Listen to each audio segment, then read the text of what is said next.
Lagi-lagi film terbaru yang mengusung tema horor boneka muncul kembali. Kali ini berjudul Megan. Jadi tanpa basa-basi, ini dia review Megan.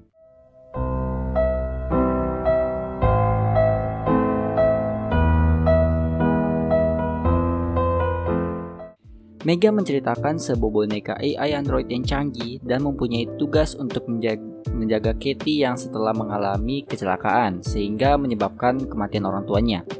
Disutradari oleh Gerard Johnston dan diproduseri oleh James Wan. Ya, bisa dibilang gue nonton film ini karena ada James Wan-nya di film ini, meskipun dia bukan sebagai sutradara ya.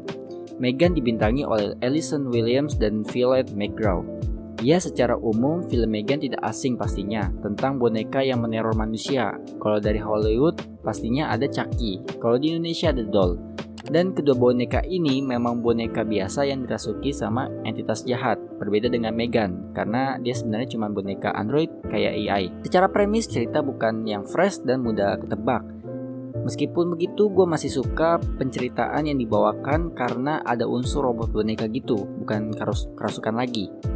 Untungnya cerita di film ini bukan yang ece-ece Megannya langsung jahat, karena dia ini robot jadinya ada malfungsi ya, yang menyebabkan jadinya ya dia malah jadi lebih canggih dan jadi kayak pembunuh. Ada sebab akibat lah istilahnya. Hal yang paling gue suka di sini sih mereka bisa membangun ketegangan yang ada di film ini secara perlahan, dan sebagai film thriller bagus karena gue sebagai penonton merasakan teror dari Megan ini, terutama adegan yang di hutan lah. Aktor dari film ini juga cukup bagus, aktingnya terutama anak-anak kecil di film inilah, mereka bagus aktingnya. Dan bagi kalian yang belum tahu, kalau Megan ini sebenarnya bukan robot asli, melainkan manusia. Jadi emang beneran anak kecil dan bener-bener bagus aktingnya. Karakter Katie juga cukup digambarkan dengan bagus, menampilkan rasa sendiri butuhnya seseorang pasca orang tuanya meninggal, dan adanya Megan itu sebagai temannya, sebagai pengganti orang tuanya lah. Namun di balik film ini gue rada menyayangkan gore-nya kurang sadis. Sebagai film thriller, Megan ini emang kurang sadis dan adegan pembunuhannya nggak banyak, meskipun teror yang dihasilkan itu bagus. Jangan juga berharap jika ada plot twist di film ini, karena ya film ini ceritanya kurang lebih sama sejenis boneka teror. Ya, secara kesimpulan film ini masih oke.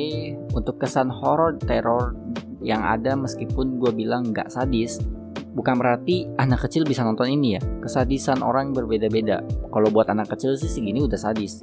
Ya, itu saja review dari gua. Nilai untuk Megan gua kasih 7,7.